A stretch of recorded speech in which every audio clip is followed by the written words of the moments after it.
The Thompsons' suburban home, nestled in a quiet cul-de-sac in Connecticut, looked picture-perfect from the outside. A neat lawn, a red brick facade, and the faint smell of morning coffee wafting through the open kitchen window. Inside, however, the sense of order was more fragile than appearances suggested. Claire Thompson moved quietly through the kitchen, humming softly, preparing breakfast. She had learned long ago to measure her movements, to create a sense of calm that often masked the tension in her own mind. Her husband, Mark, was at the table, black coffee in hand, scrolling through his phone with a peculiar intensity. On first glance, he seemed ordinary, handsome in a conventional way, reliable, the type of man other parents would nod to on the school pickup line. Yet Claire had started noticing small changes: the faint stiffness in his shoulders, the occasional faraway look, the subtle tension in his jaw when he read certain messages. She catalogued these signs quietly, like a careful scientist observing an anomaly in a familiar system. Their children, Emily, 12, and Sam, 9, moved through the morning with their usual routines. Emily, sharp-tongued and perceptive, often challenged her father with pointed questions that seemed innocent but were loaded with curiosity and judgment. Sam, quieter and more reflective, observed details with an almost obsessive awareness, as if cataloging evidence of the world around him. "Dad, can you help me with this science project?" Emily asked, her voice a mixture of irritation and hope. "I'm busy," Mark muttered, not looking up from his phone. But the hesitation in his tone betrayed him, a subtle crack in the armor of routine. Emily rolled her eyes, exhaling audibly, while Sam simply watched, noting the tension.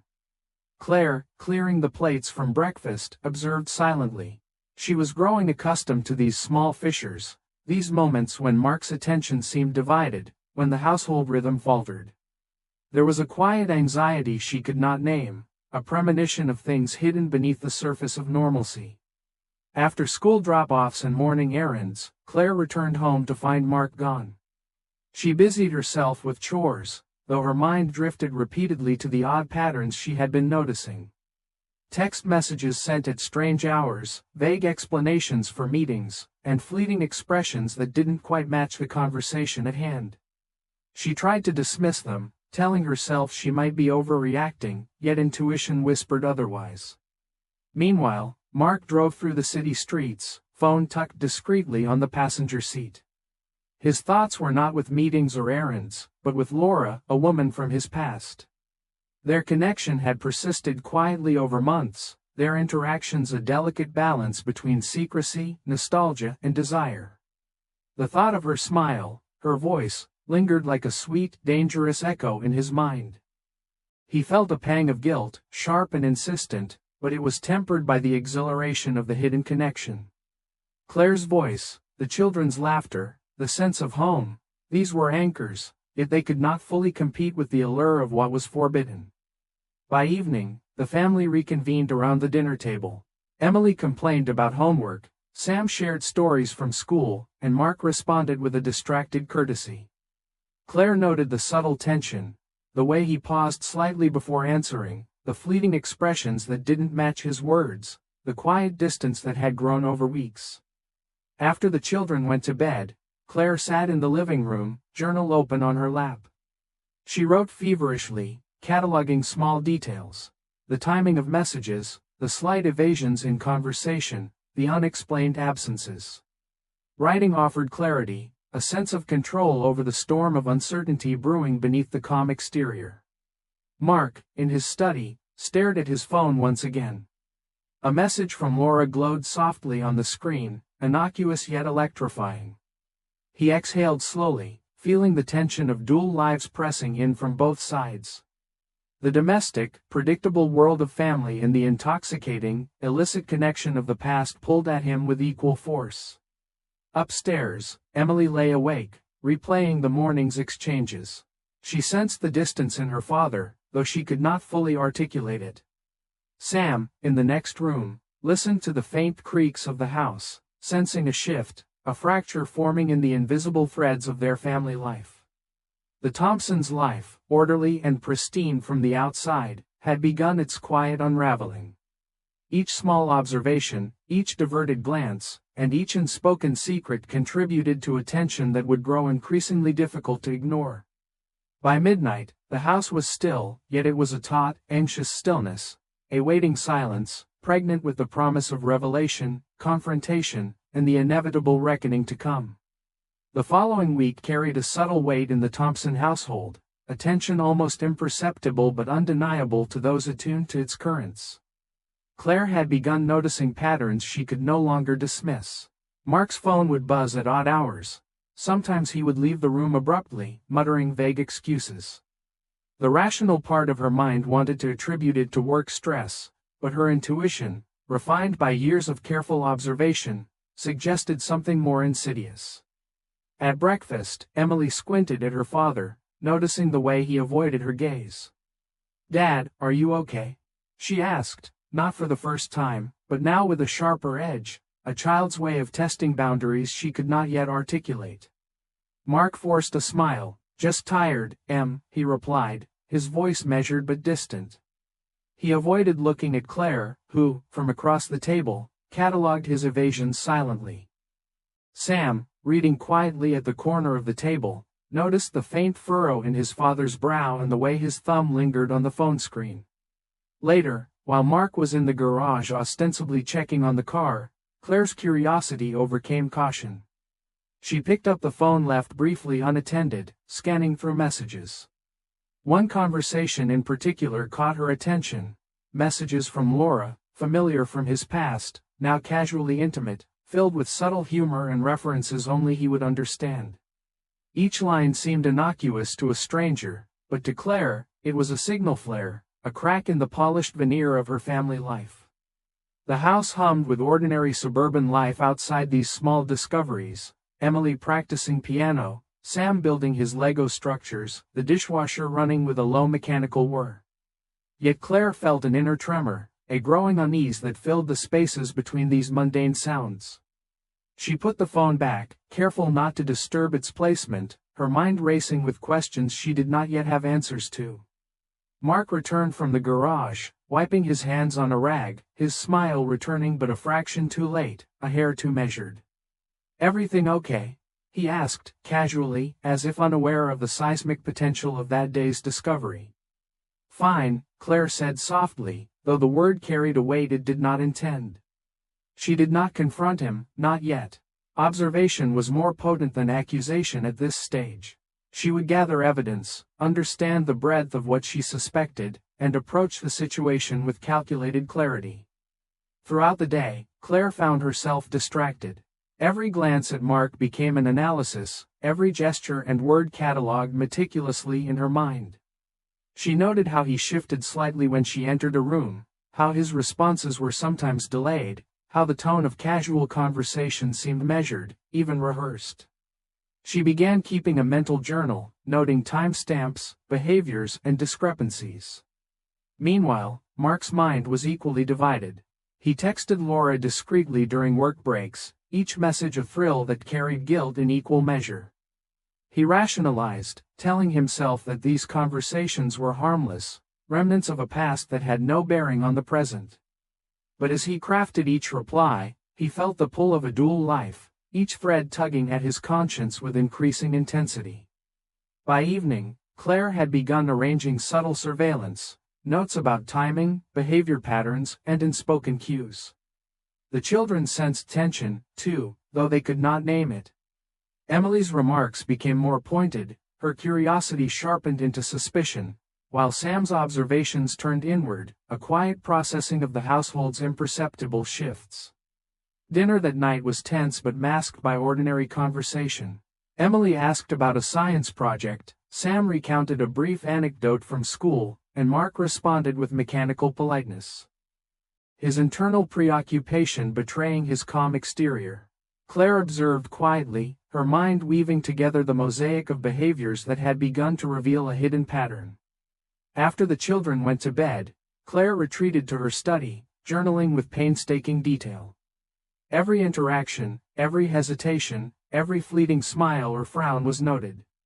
She considered confronting Mark directly, but restraint guided her actions. Timing, she knew, could mean the difference between clarity and chaos. Mark, in his study, once again consulted his phone.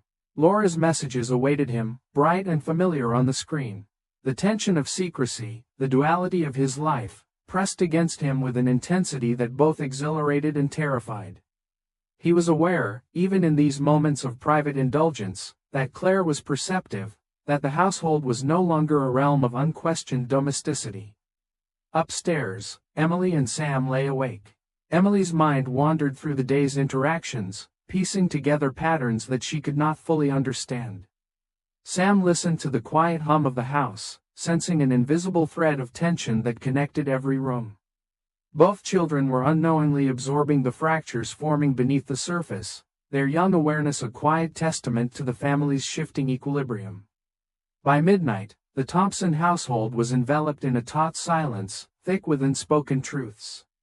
Claire lay awake, imagining the confrontation that would inevitably come, cataloging her thoughts and observations. Mark, on the other side of the hall, wrestled with guilt, desire, and the inevitable reckoning that loomed closer with each passing day. The surface of normalcy had begun to crack, and as the house slept, every member of the family existed on the cusp of revelation, suspended between ordinary life and the inevitable confrontation with secrets long held in the shadows. The weekend brought a heaviness to the Thompson household. Claire could feel it in the way the air seemed to hang differently, in the faint tension between the walls and the furniture that had always been her comfort. She had been documenting the last week's anomalies, Mark's late departures, the subtle shifts in conversation, the small signs of distraction, and her intuition, sharpened by careful observation, no longer allowed her to ignore the possibility of betrayal. It was mid-morning when she found herself alone in the living room, rifling through the desk where Mark often left his mail and personal papers. Normally, this would have felt intrusive, even taboo. But the anxiety that had settled in her chest propelled her forward. Among the letters and bills, she found something that made her heart stop, a folded photograph of Mark, smiling warmly, holding a small child in his arms, Laura's child. Her hands trembled. She stared at the image, noting the familiar tilt of Mark's jaw, the unmistakable warmth in his eyes. The child's delicate features that mirrored him in some impossible way. She set the photo down carefully, feeling the fragile surface of her domestic life shattering beneath her fingertips. The house seemed impossibly quiet. Emily and Sam were out in the backyard playing with a neighbor, their laughter carrying faintly through the open windows, oblivious to the storm forming inside their home.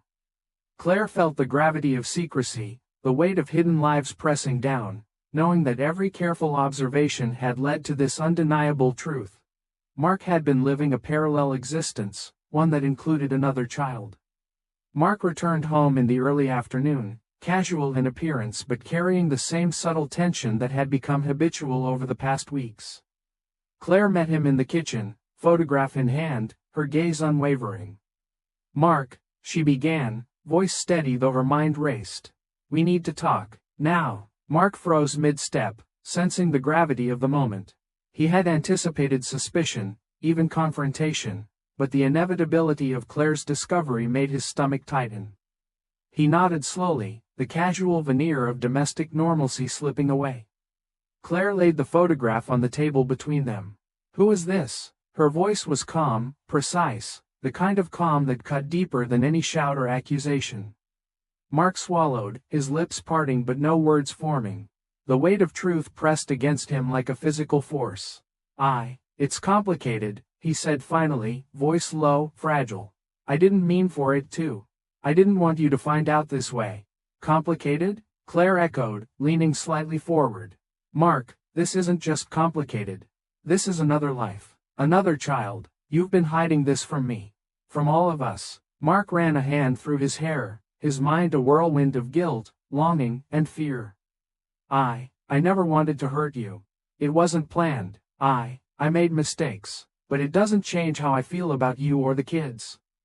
Claire's eyes narrowed, not with anger, but with the sharp clarity of someone processing the betrayal of trust. "How long?" she asked, voice measured. "How long has this been going on?" He hesitated, swallowing hard. "Months, maybe longer. I I didn't know how to tell you. I was afraid of losing everything, afraid of myself. The silence that followed was thick, punctuated only by the distant sounds of neighborhood life outside and the faint hum of the refrigerator. Claire felt a mixture of emotions, betrayal, sorrow, disbelief, but also a keen awareness of the reality before her. She catalogued every detail of his admission, noting the subtle shifts in tone, the avoidance of direct eye contact, the tremor in his hands. Upstairs, Emily and Sam sensed the tension. Their play stopped, replaced by a quiet awareness, a perceptive sensitivity to the emotional shifts in the house. Emily peeked into the living room doorway, catching the strained expressions on her parents' faces. Sam, quietly listening from the stairs, understood instinctively that something significant had transpired, though the specifics were beyond his comprehension. Mark sank into the chair, head in his hands, feeling the full weight of exposure. I love you, I love the kids, but I can't undo the past. His words were sincere, but they offered little comfort against the stark reality Claire faced. Claire exhaled, steadying herself. We need to decide what happens next, she said softly. Not just us, but the children. They deserve truth, and we deserve clarity. Mark nodded, the internal conflict etched across his features. He understood the gravity of the choice before him, to prioritize the hidden life he had created with Laura, or to confront the consequences of his actions and recommit to the family that had unknowingly shared him with a secret world. The afternoon faded into evening, the household quiet except for the distant laughter of children and the subtle ticking of the wall clock. The fractures in the Thompson family, once hidden, were now exposed in stark relief. Claire, methodical and precise, began to outline the steps forward in her mind. Conversations to be had, boundaries to be established, the careful calibration of honesty and consequence. Mark sat beside her, silent but aware that the ease of domestic life had been irrevocably altered. Emily and Sam, upstairs, felt the tension like a current, a change in the fabric of home life that they could neither articulate nor fully understand. By midnight, the house was heavy with contemplation, the quiet anticipation of reckoning hanging in the air. For the Thompsons, the surface of normalcy had shattered. The truth was no longer hidden. And as they faced the inevitable confrontation with betrayal and the complexities of human desire, the fragile threads of trust and family were poised on the edge of an uncertain future. The living room felt smaller that evening, though nothing had changed physically. Claire had spent the day in quiet preparation, rehearsing her questions, her tone, and her calm composure. Mark had sensed the tension, though he did not know its full extent. The photograph and the discoveries of the week hung unspoken between them, a silent accusation heavier than any words. Claire gestured to the couch, her hands steady. "Sit," she said, her voice soft but commanding. Mark complied, his movements cautious, tentative. He had come to expect these moments, though never with such precision and clarity from Claire. "I know about Laura," she began, placing the photograph between them. "I know about the child. I've seen the pictures, the messages. Everything." Mark exhaled, a long, shuddering breath. "Claire, He stopped, realizing no explanation could soften the impact of his betrayal. His heart raced, guilt and fear clashing violently with the familiar comforts of home. "Mark," Claire continued, her voice unwavering, "I need the truth. I need to hear it from you. Not excuses, not partial truths. The full story." He nodded slowly, his gaze fixed on the photograph. "It started months ago," he admitted, voice low, almost reverent. "I met Laura, we reconnected. I never intended for it to go this far. I didn't think it would lead to a child." Claire's hands tightened on her lap, her mind cataloging every word, every inflection. She felt a mixture of disbelief, sorrow, and a precise clarity that allowed her to separate emotion from observation. "And you didn't tell me because..." "Fear," Mark confessed. "Fear of losing you, the kids, fear of facing what I had done. I thought I could manage it, contain it. I thought I could keep it separate from our family life." The room seemed to pulse with tension.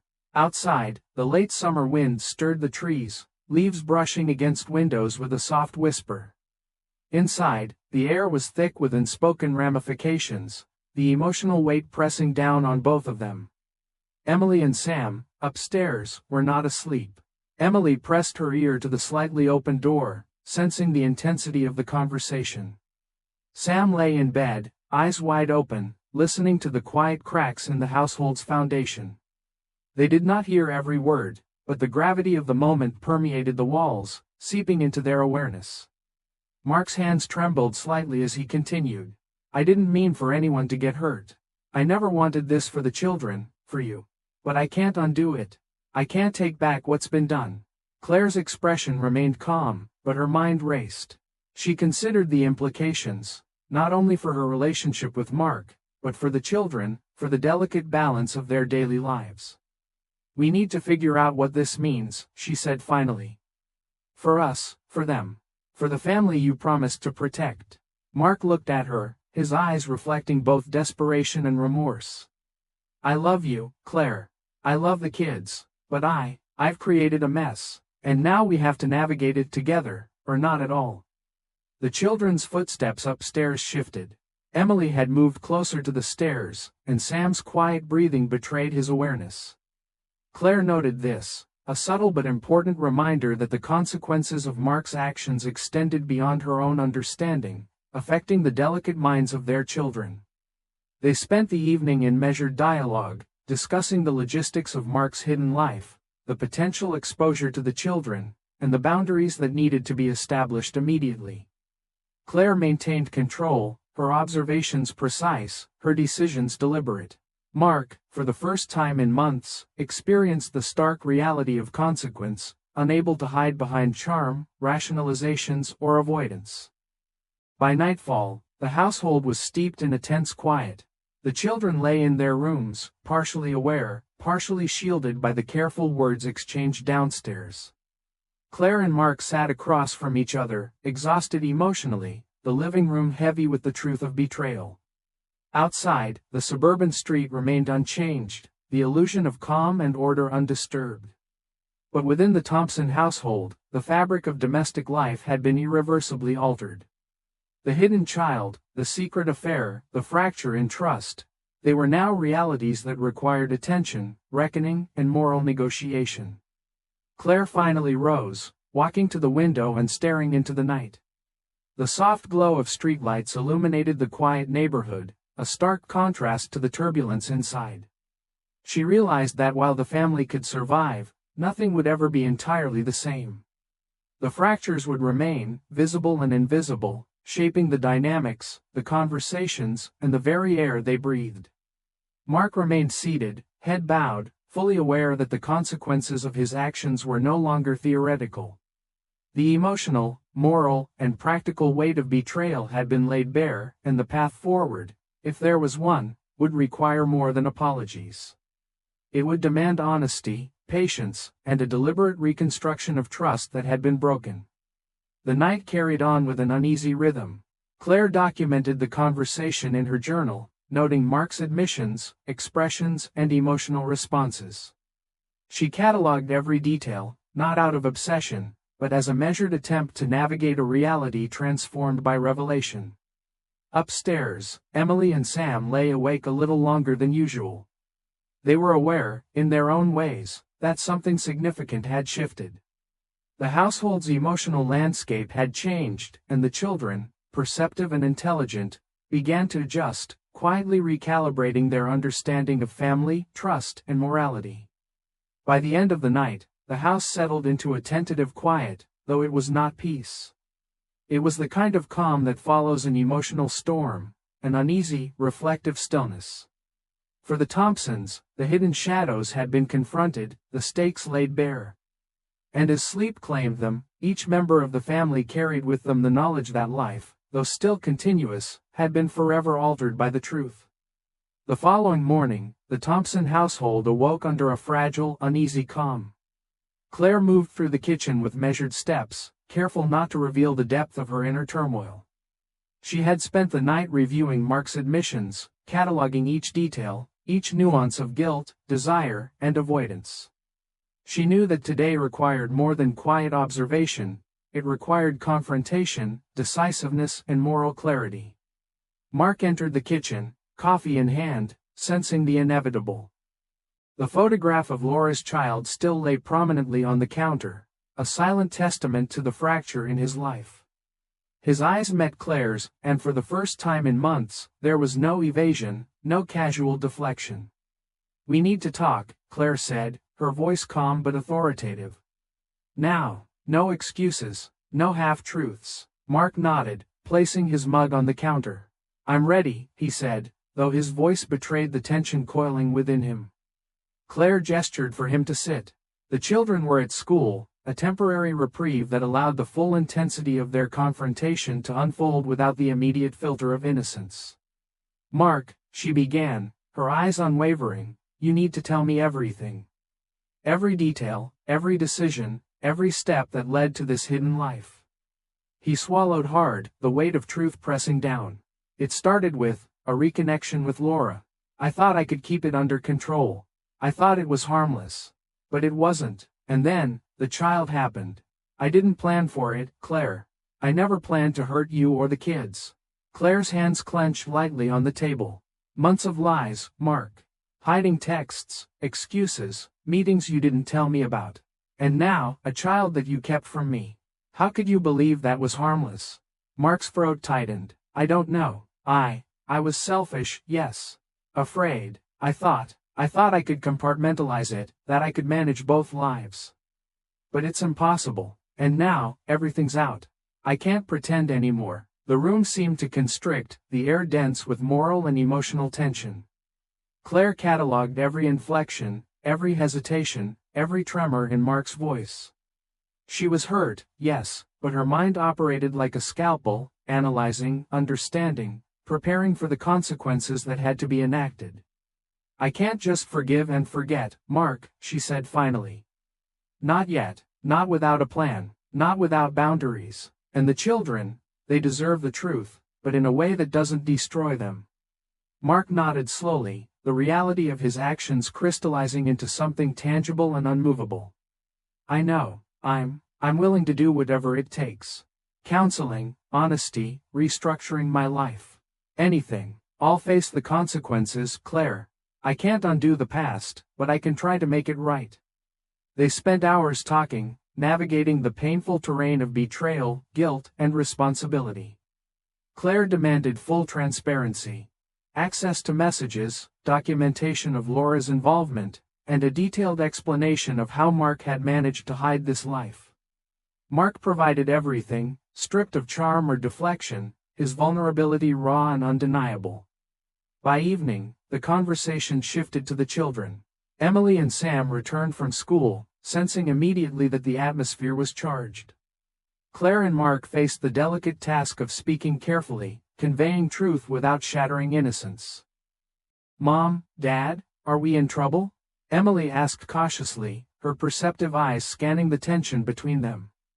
Claire exhaled slowly. "You're safe," she said, choosing her words deliberately. "But there have been some mistakes, and we need to be honest with each other about them. Your dad, he's made some choices that hurt us, and we're going to work through it together." Sam, quieter but equally aware, looked at Mark. "Will everything be okay?" Mark nodded, the weight of guilt heavy on his shoulders. "I hope so, Sam. I promise I'm going to do everything I can to make things better." Though reassurances were spoken, the fracture in the household remained visible. Emily and Sam understood, in their own way, that family life had shifted irreversibly. The simplicity of trust, once implicit, now required deliberate action and conscious repair. Later, after the children were asleep, Claire and Mark sat together in the dim light of the living room. The conversation turned inward, to introspection, to the acknowledgement of human flaws, desires, and moral failings. Mark's internal struggle, his guilt, longing, fear, and recognition of the harm caused, was palpable. Claire's reflection, pain interwoven with determination, clarity, and strategic foresight, provided a counterbalance. The night stretched with tentative quiet, each aware that the road ahead would be fraught with difficulty. Therapy sessions were planned, boundaries redefined, and the fragile trust of family carefully tended. There would be setbacks, moments of doubt, and continued emotional turbulence, but for the first time, honesty illuminated the path forward.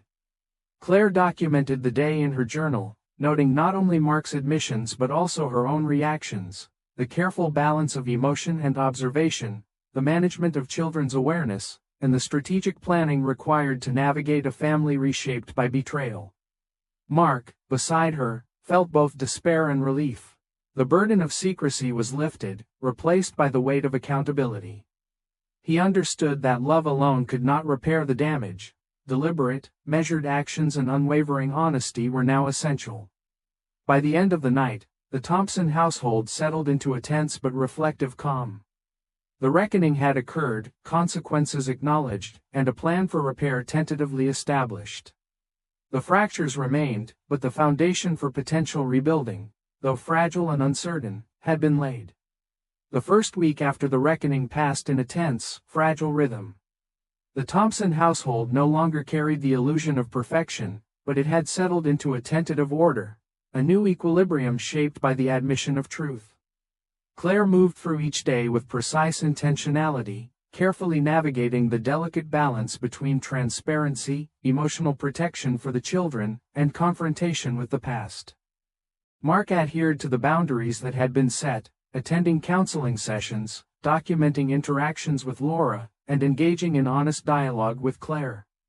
He approached each moment with a humility that was both uncomfortable and necessary, aware that the ease of deception had been replaced by the labor of repair. Emily, perceptive and sensitive, was slowly adjusting to the new reality. She asked questions, sometimes awkward, sometimes accusatory, about fairness, morality, and trust. Claire responded with careful honesty, measured explanations, and reassurance, guiding Emily to understand the complexity of adult mistakes without allowing the child to bear the emotional weight fully. Sam, quieter but equally observant, processed the changes internally, seeking comfort in routines and small acts of normalcy. The children, despite the fractures, continued to laugh, play, and grow, though the sharp edges of their awareness lingered like faint scars. The evenings became times of reflection rather than confrontation. Claire and Mark would sit together, discussing the day's interactions, the children's responses, and the emotional shifts occurring within themselves. The honesty was painstaking, often uncomfortable, but it allowed the slow rebuilding of trust, brick by deliberate brick. There were moments of tension, a miscommunicated expectation, a flare of old frustration, or a reminder of the hidden past would send ripples through the household. Yet these moments were no longer masked by lies, they were addressed directly, examined carefully, and used as opportunities for understanding rather than avoidance. One afternoon, Claire found herself looking at the photograph of Laura's child again. The image no longer carried only the sting of betrayal. It was a reminder of reality, a marker of human complexity, the consequences of desire and error intertwined. She did not know how the future would unfold with this child's existence known, but she understood that avoidance was no longer an option. Truth had been revealed, and life demanded navigation. Mark, sitting beside her, felt a mix of guilt and resolve. He knew the path forward was uncertain and laborious. Yet he also recognized that this confrontation, as painful as it had been, had provided a clarity that secrecy never could. The slow work of repair was underway, and he committed himself to it fully, aware that love alone would not suffice. Action, honesty, and consistency were required. Emily and Sam, in their respective rooms, gradually accepted that life was altered but not destroyed. They discovered, in small ways, that routines, humor, and shared family moments could coexist with the knowledge of imperfection. Trust, while fragile, was beginning to take root again, nurtured carefully by Claire's measured guidance and Mark's transparent actions.